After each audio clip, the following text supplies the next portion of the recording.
வயலோ வயலோ வயலோ செழிக்க வாழ்வு தந்தானே, வயலோ வாழ்வு தந்தானே. அட பொன்னா விளையோ பூமிக்கு நல்ல விவரம் தந்தானே, உழவனின் உறவா வந்தானே.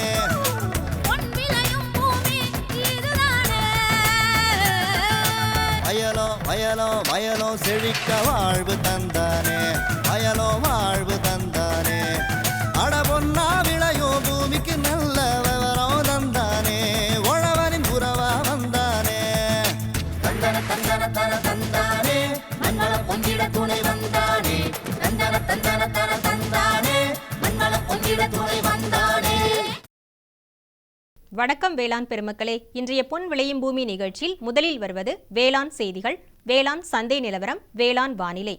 தொடர்ந்து வேளாண் தொழில்நுட்ப பகுதியில் தீவன பயிர்களில் புதிய ரகங்கள் மற்றும் சாகுபடி தொழில்நுட்பங்கள் குறித்து வேலூர் மாவட்டம் விரிஞ்சிபுரம் வேளாண்மை அறிவியல் நிலைய உழவியல் துறை உதவி பேராசிரியர் முனைவர் பி வீரமணி தரும் விளக்கம். இனி வருவது வேளாண் செய்திகள். வணக்கம். வேளாண் செய்திகள்.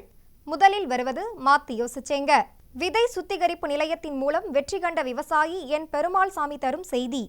வேளாண் ஆலோசனை நேரத்தில் கால்நடைகள் மற்றும் கோழிகளுக்கான கடன் திட்டம் குறித்து சென்னை இந்தியன் வங்கி தலைமை அலுவலக வேளாண் பிரிவு துணை பொது மேலாளர் இ செல்வசேகரன் தரும் விளக்கம்.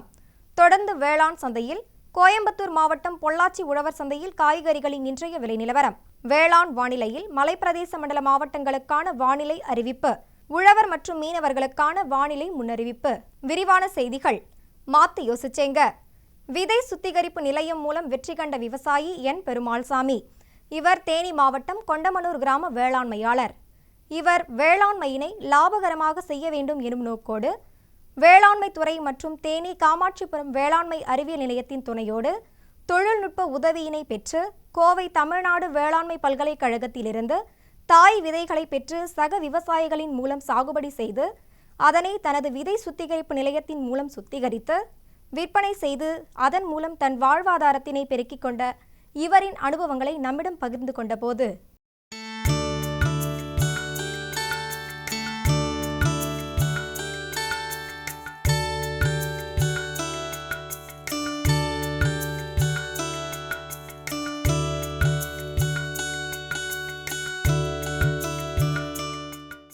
ஆயிரத்தி 1971 பட்டப்படிப்பை முடித்த நான் 73 இந்த வியாபாரத்திற்கு சில்லறை வியாபாரத்திற்கு வந்தேன். அது 1984-85 சேச்சுரேஷன் பாயிண்ட் என்கிற முழு விற்பனை நிலையை அடைந்து விட்டது. என்னுடைய விரிவாக்கம் என்ன என்பதை விவசாயத்துறை அலுவலர்களுடன் கலந்து ஆலோசித்த போது இந்த பகுதியில் அப்போது நெல் விவசாயம் அமோகமாக இருந்தது. எனவே நெல் விதையை உற்பத்தி செய்து நாம் விற்பனை செய்தால் என்ன என்ற எண்ணம் எனக்கு தோன்றியது. 2004 மெதுவாக இங்குள்ள விவசாயிகளை வைத்து தமிழ்நாடு வேளாண்மை பல்கலைக்கழகத்தில் தாய் விதைகளை வாங்கி ஒரு 30 ஏக்கர் அளவில் விதை உற்பத்தி செய்ய ஆரம்பித்தேன். அதற்கு நேரடியாக நான் இந்த தொழில் ஈடுபட்டதால் என்னால் தரத்தை கொண்டு வர முடிந்தது. அந்த தரத்தை வைத்து இங்கு எல்லோருக்கும் நல்ல பயிர் வாங்க முடிஞ்சிருது. இங்கே இருக்கிற மற்ற வியாபாரிகள் விவசாயிகள் எல்லோரிடமும் நல்ல பயிர் வாங்க ஒரு சூழ்நிலை வந்தது. எனவே கொஞ்சம் கொஞ்சமாக விரிவாக்கம் செய்யும் பட்சத்தில் 2006 நாம் சொந்தமாக ஒரு சுத்திகரிப்பு நிலையம் ஆரம்பித்து அதை வைத்து செய்தால் இன்னும் தரத்தில் மேம்படுத்த முடியும் என்ற எண்ணமும் வந்தது. அதனால் ஆரம்பிக்கப்பட்டது இது. இதற்கு வழிகாட்டியாக முதலில் நபார்ட் சப்சிடி மற்றும் விவரங்கள் எல்லாத்தையும் சேகரித்து கொடுத்தவர் சென்டெக்ட் ஒருங்கிணைப்பாளர் டாக்டர் திரு மாரிமுத்து சார் அவர்களின் வழிகாட்டுதலின்படி இதில் இறங்கினேன். அதற்கு நிதி உதவி மற்ற எல்லா உதவிகளையும் தமிழ்நாடு மெர்கண்டைல் வங்கி வள்ளல் நதி கிளை எனக்கு வேணுங்கிற நேரத்தில் எல்லா உதவியும் வழங்கினார்கள். இப்போது இந்த நெல் விதை உற்பத்தியில் நாங்கள் அதிகமாக கவனம் செலுத்துகிறோம். மற்றபடி கம்பு பயிர் வகைகள் எல்லாம் சிறு அளவில் செய்து கொண்டிருக்கிறோம். நெல் ஏறக்குறைய 100 டன் அளவிலிருந்து 300 டன் அளவு வரை நாங்கள் உற்பத்தி செய்து வெளியில் கடைகளுக்கு மொத்த வியாபாரிகளுக்கு விநியோகம் செய்கிறோம். அவர்களிடமிருந்து சில்லறை வியாபாரிகள் அடுத்து விவசாயிகளுக்கு அந்த நெல் போய் சேருகிறது. தரத்தை நல்ல முறையில் நாங்கள் சீர்படுத்தி கொண்டு வருவதால் எல்லா இடங்களிலும் நம்மளுடைய பிராண்டிற்கு நல்ல ஒரு வரவேற்பு உள்ளது. மார்க்கெட்டிங் விஷயத்தை நாங்கள் செய்வதில்லை. மார்க்கெட்டிங் விஷயத்தை எங்களுடைய நண்பர் ஒருத்தர் பார்த்து கொள்கிறார். அவர்களுக்கு வேண்டிய கமிஷன் நாங்கள் கொடுத்து விடுகிறோம். விதை சுத்திகரிப்பு என்பது எப்படி என்பதை சிறு அளவில் விளக்கிச் சொல்கிறேன். முதலில் தாய் விதைகளை அங்கீகரிக்கப்பட்ட பல்கலைக்கழகங்கள் அல்லது உற்பத்தியாளர்களிடமிருந்து நாங்கள் அதை கொள்முதல் செய்கிறோம். அந்த கொள்முதல் செய்த அந்த தாய் விதைகளை விவசாயிகளுக்கு, தேர்ந்தெடுக்கப்பட்ட நல்ல அனுபவமுள்ள விவசாயிகளுக்கு அதை விநியோகம் செய்கிறோம். அவர்களை பயிரிடச் சொல்லி நாங்கள் அடிக்கடி சென்று அதை கண்காணிக்கிறோம். எங்களுடன் விதை சான்றுத்துறை அலுவலர்களும் நல்ல உதவி செய்கிறார்கள். அவர்களுக்கு இன்ஸ்பெக்ஷன், ஆய்வு என்ற முறையில் நெல் என்றால் 3 முறை, கம்பு என்றால் 2 முறை என்ற ஒரு கணக்கு இருக்கிறது. அதன்படி அவர்கள் வந்து அந்த வேளாண்மை செய்த அந்த பயிரை ஆய்வு செய்கிறார்கள். அவர்கள் ஆய்வறிக்கையை அவருக்கு மேலதிகாரிகளுக்கு சமர்ப்பிக்கிறார்கள். அதை வைத்து அறுவடை வரை செல்கிறோம். அறுவடையில் அவர்கள் அந்த விதை குவியல் என்று அறுவடை செய்து போட்டிருப்பதை அந்த விவசாய அலுவலர்கள் வந்து பார்க்கிறார்கள். பார்த்து இது விதைக்கு தகுதியானது தான், நீங்கள் உங்களுடைய யூனிட்டிற்கு கொண்டு செல்லலாம், சுத்திகரிப்பு நிலையத்திற்கு கொண்டு செல்லலாம் என்று சொன்ன பிறகு அதை இங்கு கொண்டு வருகிறோம். அந்த ஒவ்வொரு விவசாயிகளிடம் வாங்கும் ஒவ்வொரு நெல்லுக்கும் எஸ்சி நம்பர் என்று ஒரு நம்பர் கொடுத்து விடுகிறார்கள். யூனிட் இன்சார்ஜ் என்று ஒரு விதை சான்றுத்துறை அதிகாரியும் இருக்கிறார். அவர்கள் அடிக்கடி வந்து எங்கள் யூனிட்டை ஆய்வு செய்கிறார்கள். அந்த ஒவ்வொரு விதை குவியலையும் இந்த சுத்திகரிப்பு மெஷினில் போட்டு சுத்தம் செய்து, அது கிரேடிங் என்று சொல்கிறோம், அதை சுத்தப்படுத்தி விதை என்ற அளவில் கொண்டு வந்து இந்த மாதிரி மூடைகளில் அடுக்கி வைத்து விடுகிறோம். அதை அந்த விதைச்சான்று அலுவலர் வந்து மாதிரி எடுக்கிறார். மாதிரி எடுத்து அரசு விதை பரிசோதனை நிலையத்திற்கு அனுப்புகிறார். அங்கிருந்து முளைப்பு திறன், இன தூய்மை, இன்னும் ஒரு ஈரப்பதம், இந்த மாதிரி ஒரு சில விஷயங்கள் தரம் பிரித்து இது விதைக்கு ஆகும் அல்லது ஆகாது என்ற உத்தரவாதத்தை அவர்கள் கொடுக்கிறார்கள். அந்த உத்தரவாதம் விதைக்கு ஆகும் என்ற உத்தரவாதம் கொடுத்த பிறகு நாங்கள் என்ன செய்கிறோம் என்றால், இந்த டேக் என்று சொல்லுவார்கள், விதை சான்றட்டை, அதை வேண்டும் என்று கேட்கிறோம். அதுக்கு ஒரு தொகை வச்சுருக்காங்க அவங்க. அதன்படி அதை வாங்கி அந்த இதில் அந்த எங்களுடைய பிராண்ட் சாக்குகளில் 30 கிலோ பைகளில் தைத்து விடுகிறோம். தைத்து முடிந்தவுடன் அது விற்பனைக்கு தயாராகி விடுகிறது.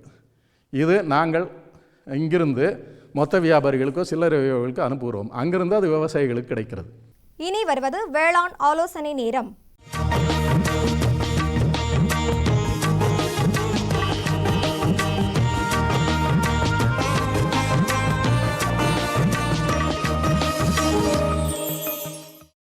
வேளாண்மையோடு உபத்தொழில்களாக விளங்குவது கால்நடை வளர்ப்பு மற்றும் கோழிகள் வளர்ப்பாகும். இதனை ஊக்குவிப்பதற்காக இந்தியன் வங்கி வேளாண்மையாளர்களுக்கு பல்வேறு கடன் உதவிகளை வழங்கி வருகின்றது. அதன் மூலம் மாடுகள் வாங்கவும், மாட்டுப் பண்ணைக்கு தேவையான கருவிகள் வாங்கிடவும், கோழிகள் வளர்ப்பதற்கும் கடனுதவிகள் வழங்கி வருகின்றது. அந்த வகையில் இன்றைய வேளாண் ஆலோசனை நேரத்தில் கால்நடைகள் மற்றும் கோழிகள் வளர்ப்பதற்கான கடன் திட்டம் குறித்து சென்னை இந்தியன் வங்கி தலைமை அலுவலக வேளாண் பிரிவு துணை பொது மேலாளர் இ. செல்வசேகரன் தரும் விளக்கம். கால்நடை வளர்ப்பிலே முக்கியமாக நம்ம பார்த்தோம்னா ஆடு வளர்ப்பு, மாடு வளர்ப்பு, இந்த 2 வளர்ப்பிற்காக நாங்கள் அதிக அளவிலே கடன்களை வழங்கி கொண்டிருக்கின்றோம். குறிப்பாக கறவை மாடு வளர்ப்பிற்காக அதிக அளவிலே கடன் கொடுத்து கொண்டிருக்கின்றோம்.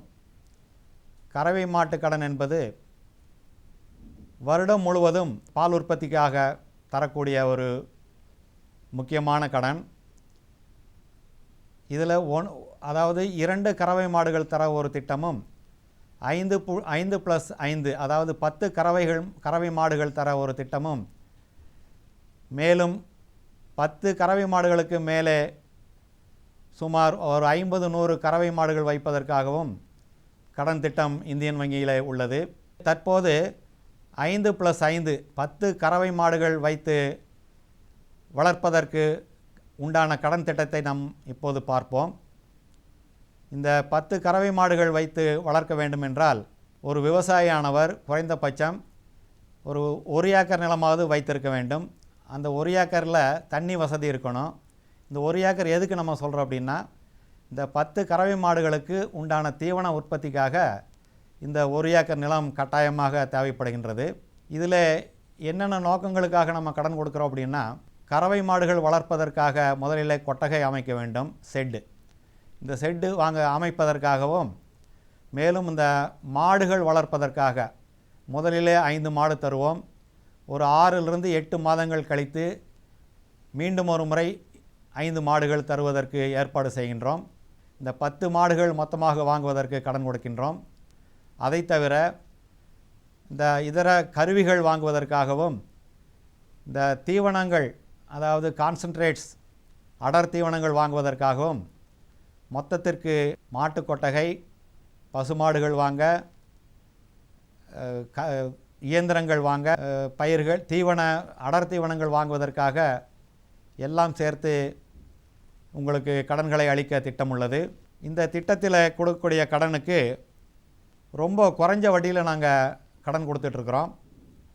50,000 வரைக்கும் நீங்கள் கடன் வாங்கினீங்கன்னா 11.95% நாங்கள் கடன் கொடுத்துட்ருக்குறோம்.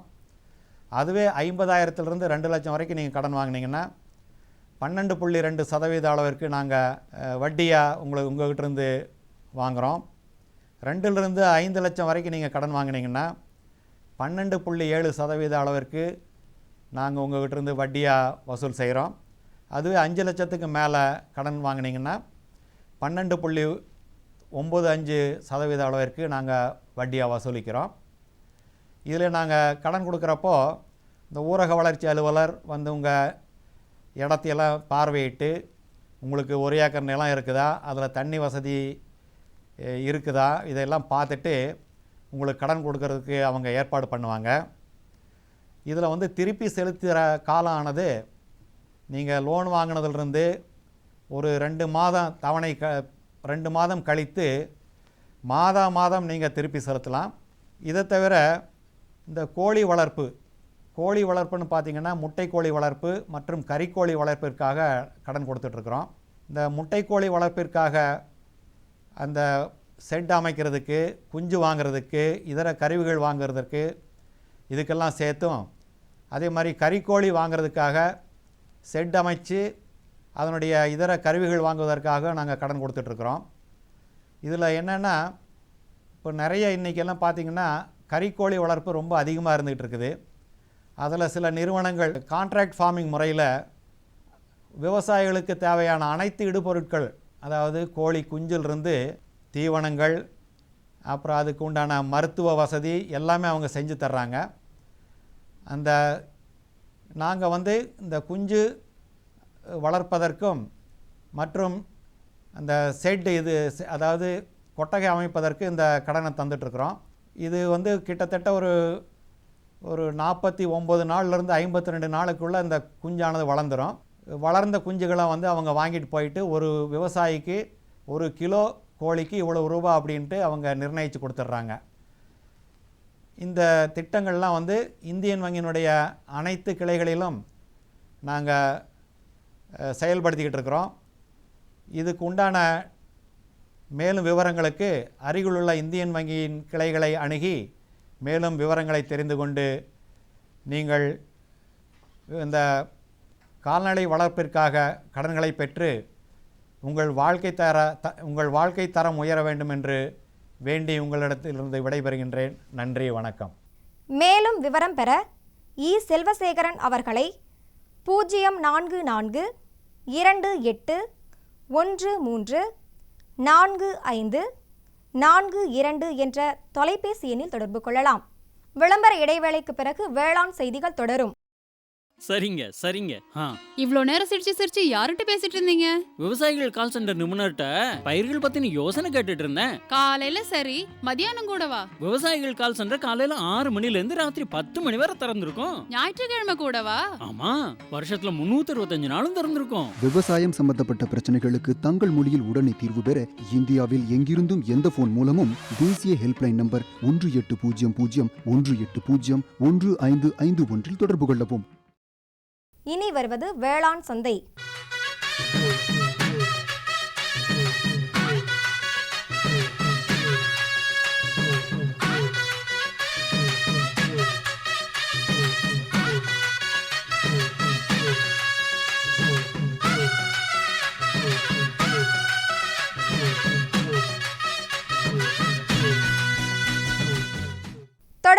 வேளாண் சந்தையில் கோயம்புத்தூர் மாவட்டம் பொள்ளாச்சி உழவர் சந்தையில் காய்கறிகளின் இன்றைய விலை நிலவரம்.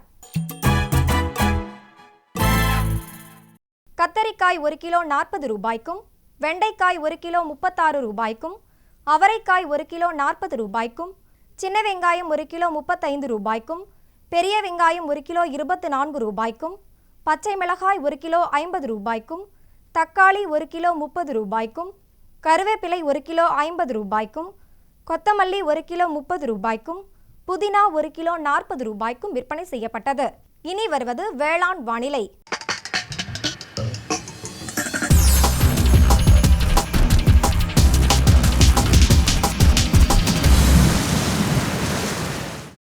மலை பிரதேச மண்டல பகுதிகளான நீலகிரி மற்றும் கொடைக்கானல் ஆகியவற்றில் காற்றின் வெப்பநிலை அதிகபட்சமாக 24.7 டிகிரி செல்சியஸாகவும் குறைந்தபட்சமாக 17.7 டிகிரி செல்சியஸாகவும், காற்றின் ஒப்பு ஈரப்பதம் 94.5%ஆகவும், காற்றின் வேகம் மணிக்கு 2.8 கிலோமீட்டராகவும், மண்ணின் ஈரப்பதம் 15 சென்டிமீட்டர் ஆழத்தில் 34.4%ஆகவும், மண்ணின் வெப்பநிலை 15 சென்டிமீட்டர் ஆழத்தில் 7.3 டிகிரி செல்சியஸாகவும், மழை அளவு 3.5 மில்லிமீட்டராகவும், சூரிய கதிர்வீச்சு 339.7 கலோரி பெர் சென்டிமீட்டர் ஸ்கொயராகவும், வளிமண்டல அழுத்தம் 887.9 ஹெக்டா பாஸ்கல் அளவாகவும், இலையின் ஈரப்பதம் மணிக்கு 1.9 இருந்தது.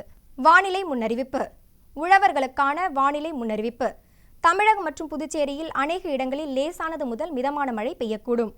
மீனவர்களுக்கான வானிலை முன்னறிவிப்பு. தமிழகம் மற்றும் புதுச்சேரி கடலோர பகுதிகளில் எச்சரிக்கை எதுவும் இல்லை. இத்துடன் இன்றைய வேளாண் செய்திகள் நிறைவடைகின்றன. நன்றி, வணக்கம்.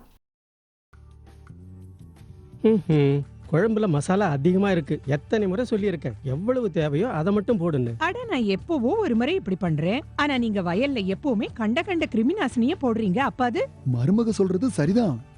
பாரு, வயல்ல எத்தனை தேவையோ அத்தனை மருந்து தான் போடணும். நினைவுல வையுங்க, கிருமிநாசினி விஷத்தன்மை கொண்டது.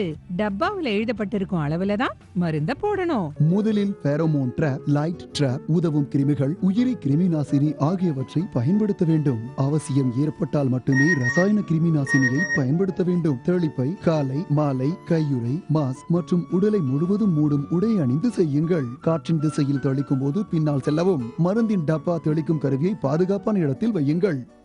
இப்ப கொஞ்சம் புரிஞ்சுதா? புரிஞ்சுக்கிட்டேன் என்றாணி. இனிமே தப்பு பண்ண மாட்டேன். மருமக உனக்கு தண்ணி காட்டிட்டா இல்ல. நமது பொதிகையில் வியாழந்தோறும் பிற்பகல் 12:05 முதல் 1 மணி வரை வேளாண் களம் நேரலை நிகழ்ச்சி.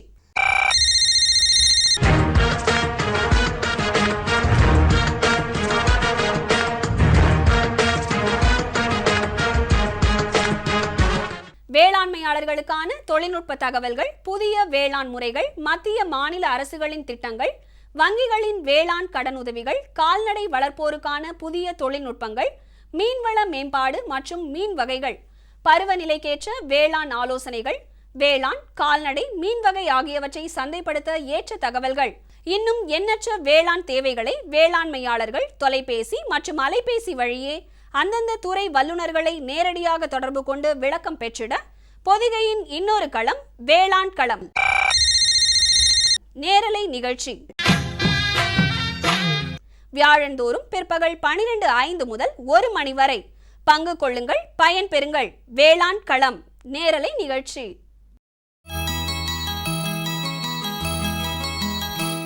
கால்நடைகளுக்கு தேவையான தீவன பயிர்களை தாங்களே உற்பத்தி செய்து கால்நடைகளுக்கு அளிக்கும் போது குறைந்த செலவில் அதிக வருவாயினை பெற இயலும். மேலும் தீவன பயிர்களில் புல் வகை, தானிய வகை என பல வகைகள் உள்ளது. அதனை முறையாக சாகுபடி செய்து கால்நடைகளுக்கு அளிக்கும் போது நல்ல வருவாயினை ஈட்ட முடியும்.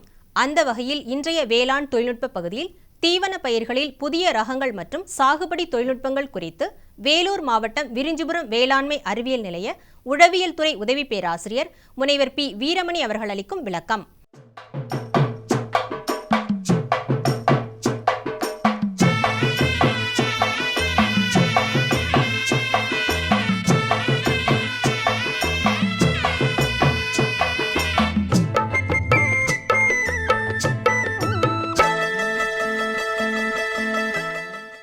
இன்றைய காலகட்டத்தில் நாம் ஒரு முக்கியமான தேவையாக இருப்பது விவசாயத்துக்கு அடுத்தபடியாக இருக்கும் உழவுத் தொழிலுக்கு அடுத்தது கால்நடைகள் பற்றிய வளர்ப்பு தான். பட் கால்நடைகளுக்கு மிகவும் முக்கியமான உணவுப் பொருட்கள் வந்து வரும் காலங்களில் குறைந்து கொண்டே வருகிறது. இதற்கு முக்கிய காரணம் என்று பார்த்தால் வளர்ந்து வரும் மக்கள் தொகை மற்றும் மேய்ச்சல் நிலங்கள் வந்து முக்கியமாக அழிந்து கொண்டு வருகின்றன. இதற்கு முக்கிய காரணம் என்று பார்த்தால் காலநிலைகளினால் நம்மளுடைய மகசூல் குறைந்து கொண்டே வருகிறது. இதனால் வந்து வேளாண்மை பயிர்களுக்கு அடுத்தபடியாக மக்கள் வந்து கால்நடை துறைக்கு மாறிக்கொண்டிருக்கிறாங்க. கால்நடை துறையில் மாறித்திருக்கப்போ அவங்களுக்கு தேவையான உணவுகள் கிடைக்கிறது கஷ்டமாக இருக்குது. அப்படிப்பட்ட நேரங்களில் தீவன பயிர்களை வந்து நம்ம சாகுபடி செய்யணும். தீவன பயிர்கள்னு பார்த்தோமா, இப்போ முக்கியமான தீவன பயிர்கள்னு பார்த்தோமா புல் ரகங்கள், தானிய ரகங்கள் மற்றும் வந்து தாவர வகைகள் இருக்குது. பட் அதில் வந்து ஒவ்வொன்றுமே ஒவ்வொரு மாதிரியான காலகட்டங்களில் வரக்கூடியது. பட் அதிகமாக வந்து தீவனங்களில் வந்து மாடுகளுக்கு விரும்பி சாப்பிடக்கூடியதுன்னு பார்த்தோமா புல் ரகங்கள் தான். புல்லில் முக்கியமாக வந்து கம்பு நேபியர் ஒட்டு புல்லுங்கிற ஒரு ரகம் தான் வந்து இப்போ அதிகமாக வந்து கால்நடைகளுக்கு வந்து கொடுத்துட்டு இருக்காங்க. அதில் வந்து இப்போ வந்து வேளாண்மை பல்கலைக்கழகத்தினால வந்து ஒரு 2012ஆம் ஆண்டு வெளியிடப்பட்ட PN 5 என்ற ரகனா வந்து அதிகமாக இப்போ வந்து பயிரிடப்பட்டு வருது. இதில் முக்கியத்துவம் என்னென்னு பார்த்தோமா, இந்த ரகத்தில் வந்து மற்ற ரகங்களை காட்டிலும் இதனுடைய இலைகள் வந்து அகன்று இருக்கும். இதனுடைய வளர்ச்சி அதிகமாக இருக்கும். அதிகபட்சமாக 5 மீட்டர் வரைக்கும் வளரக்கூடியது. மேலும் இதனுடைய புரதச்சத்து அதிகம் மற்ற ரகங்களை காட்டிலும். இதனுடைய இலை தண்டு விகிதம் வந்து அதிகமாக இருக்கும் மற்ற ரகங்களை காட்டிலும். மேலும் இதனுடைய பராமரிப்புன்னு பார்த்து வச்சுக்கோங்கன்னா ரொம்ப சுலபமானது மற்ற ரகங்களை காட்டிலும். ஏன்னா இதனுடைய டூர்கள் பக்கத்தூர்கள் வந்து அதிகமாக வருது மற்ற ரகங்களை காட்டிலும். இதனால் இதனுடைய முக்கியமான பயன்கள். மேலும் இது எப்படி சாகுபடி பண்ணுறான்னு பார்த்தோம்னா இது எல்லா காலநிலையிலும் வளரக்கூடியது. அது மட்டும் இல்லாமல் நல்ல தண்ணி தேங்காத இடங்கள், வறட்சி இல்லாத இடங்களாக பார்த்து இதை நம்ம பயிர் பண்ணோமா எல்லா இடத்துக்கும் இது வரும். இதில் முக்கியமாக இப்போ பார்க்க வேண்டியது என்னென்னு பார்த்தோமா, இதனுடைய சாகுபடின்னு பார்க்குறப்ப நம்ம நிலத்தை வந்து நல்லா பண்படுத்தி நல்லா உழுது நம்ம ஒரு கடைசி உழவுனப்போ வந்து ஒரு 25 டன் ஒரு மக்கிய தொழு உரம் இட வேண்டும்.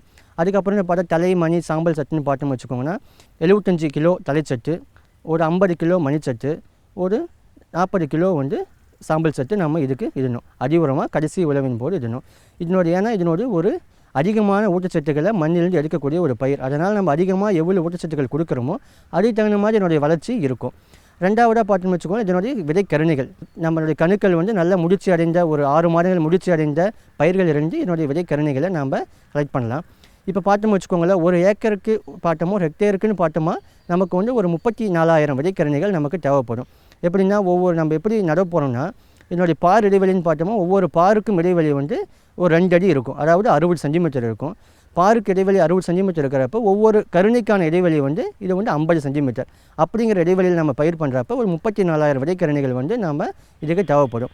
இப்போ வந்து நம்ம வந்து ஃபஸ்ட்டு வந்து பாறை ரெடி பண்ணிவிட்டு விதைக்கருணிகளை வந்து பாரின் ஓரத்தில் சாய்வாக நடணும். அப்போ தான் வந்து அதனுடைய வேர் பிடிப்பு தன்மை வந்து அதிகமாக இருக்கும்.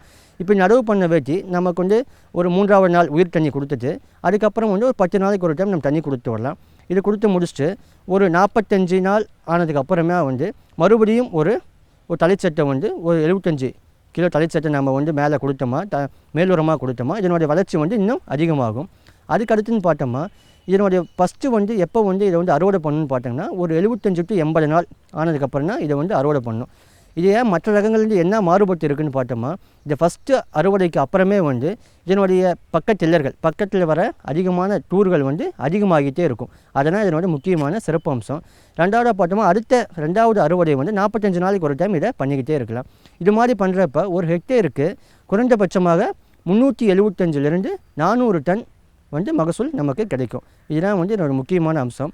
ரெண்டாவது வந்து இதில் வந்து நம்ம விதைக்கரணிகளை வந்து எடுத்து நம்ம விற்பனைக்கு கொண்டு வந்தோம்னா ஒவ்வொரு விதைக்கரணியும் வந்து நமக்கு 50 காசு வரைக்கும் நமக்கு லாபகரமாக இருக்கும். அதனால் வந்து நமக்கு இதில் இரட்டிப்பு ஆகும். ஒன்று வந்து பசுஞ்சீவனங்களை வந்து மாட்டுக்கும் கொடுத்துடலாம், அதிலிருந்து வர கருணைகளை வந்து நம்ம விதைக்காகவும் கொடுக்கலாம். இதனால் வந்து நமக்கு விவசாயிகளுக்கு வந்து இரட்டிப்பு வருமானம் கிடைக்கிறது ஒரு முக்கியமான அம்சமாக இதில் இருக்கும். இது வரைக்கும் நம்ம வந்து கம்பு நேபியர் ஒட்டுப்புள்ளியில் இருந்த புதிய ரகத்தை பற்றி பார்த்துருந்தோம்.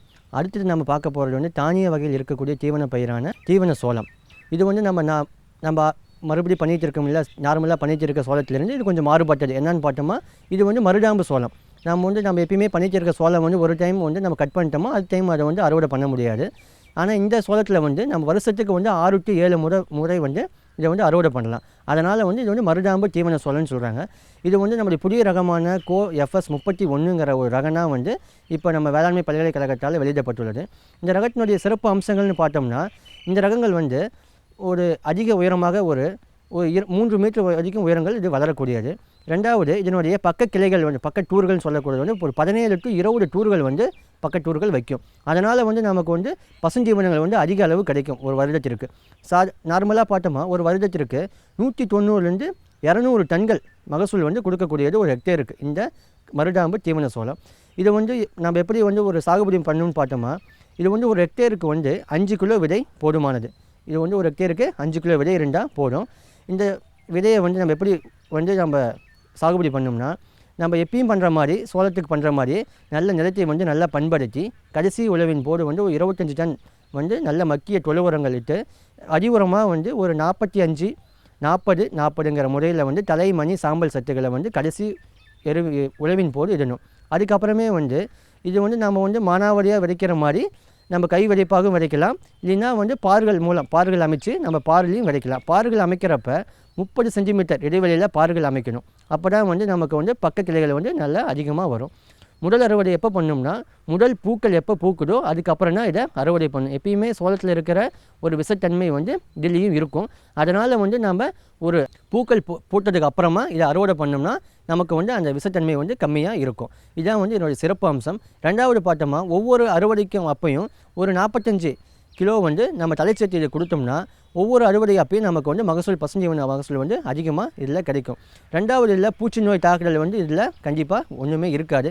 ஏன்னா இதில் வந்து எல்லாத்துக்கும் நல்ல ஒரு சாகுபடி செய்கிற எல்லா ஏரியாவுக்கும் சாகுபடி செய்கிறதுக்கு ஏற்ற மாதிரியான ஒரு ரகம் தான் இந்த கோஎப்எஸ் 31ங்கிற மருதாம்பு தீவன சோளம். இப்போ நம்ம பார்த்தோம்னு வச்சுக்கோங்களேன், ஏன் வந்து நம்ம ஒரு புல் ரகத்தையும் ஒரு தானிய வகையும் நம்ம சொல்லோம்னா, முடிந்த அளவுக்கு வந்து விவசாய பெருமக்கள் வந்து இது மாதிரி வந்து ஒரு புல் ரகங்கள் தானிய ரகங்களை வந்து கலந்து மாட்டுகளுக்கு கொடுத்தாதான் மாட்டினுடைய பால் உற்பத்தி திறன் வந்து அதிகரிக்கும். ஏன்னா ஒரு புல் ரகத்தில் வந்து கார்போஹைட்ரேட்டோ இல்லைனா வந்து புரதச்சத்தோ இருந்தாலும் தானிய ரகத்தில் வந்து புரதச்சத்துக்கள் வந்து அதிகமாக கிடைக்கும். இதனால் வந்து 2 பயிர்களையும் வந்து கலந்து வந்து மாட்டுக்களுக்கு கொடுக்கணும். அப்போ தான் வந்து கால்நடைகளினுடைய பால் உற்பத்தியை அதிகப்படுத்தலாம். அதனால தான் வந்து நம்ம வேளாண்மை பல்கலைக்கழகம் வந்து இப்போ வந்து எல்லா இடத்துலையும் வந்து இது மாதிரி கலப்பின தீவன பயிர்களை வந்து சாகுபடி செய்யணும்னு சொல்லிட்டு வராங்க.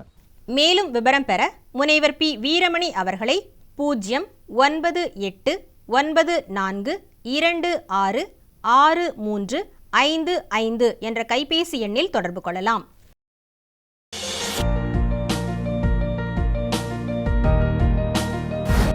வேம்பு கலந்த யூரியா. சிறந்த உற்பத்திக்காக வேம்பு கலந்த யூரியா நம் நாட்டிலேயே 70 லட்சம் டன்னாக அதிகரிக்க 6 ஆலைகள் சீரமைக்கப்படுகின்றன. FCIL-இன் கோரக்பூர், சித்ரி, தல்ச்சர் மற்றும் ராமகுண்டம் ஆலைகள், HFCL-இன் பரௌனி மற்றும் BVFCL-இன் நாமருல் போர்ட் ஆகியன. பழம் நழுவி பாலில் விழுந்தது போல இப்பொழுது நம் நாட்டிலேயே வேம்பு கலந்த யூரியா உற்பத்தி செய்யப்படும். இதனால் விவசாயிகளுக்கு நன்மையே விளையும். 10% வரை தானிய உற்பத்தி அதிகரிக்கும். மண்ணில் 10-15% நைட்ரஜன் திறன் அதிகரிக்கும். சிறந்த உற்பத்திக்கு வேம்பு கலந்த யூரியா.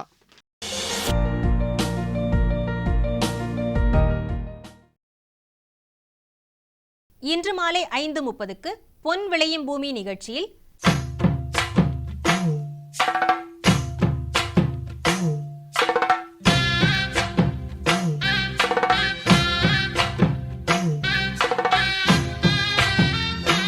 மாத்தி யோசிச்சேங்க. பீட்ரூட் சாகுபடி குறித்து தேனி மாவட்டம் கொண்டமனூர் கிராம வேளாண்மையாளர் ஏ ஜெயசீலன் தரும் செய்தி. வேளாண் ஆலோசனை நேரம் பகுதியில் கோவை தமிழ்நாடு வேளாண்மை பல்கலைக்கழகம் வழங்கும் வேளாண் மண்டலங்களுக்கான வேளாண் அறிவுரை. வேளாண் தொழில்நுட்ப பகுதியில் உப்பு தண்ணீரில் அசோலா வளர்த்தல் குறித்து வேலூர் மாவட்டம் விரிஞ்சிபுரம் வேளாண்மை ஆராய்ச்சி நிலைய சுற்றுச்சூழல் அறிவியல் துறை உதவி பேராசிரியர் முனைவர் எம் பிரசாந்த் ராஜன் தரும் விளக்கம் ஆகியன இடம்பெறும். மீண்டும் இன்று மாலை 5:30க்கு பொன் விளையும் பூமி நிகழ்ச்சியில் சந்திப்போம். நன்றி, வணக்கம்.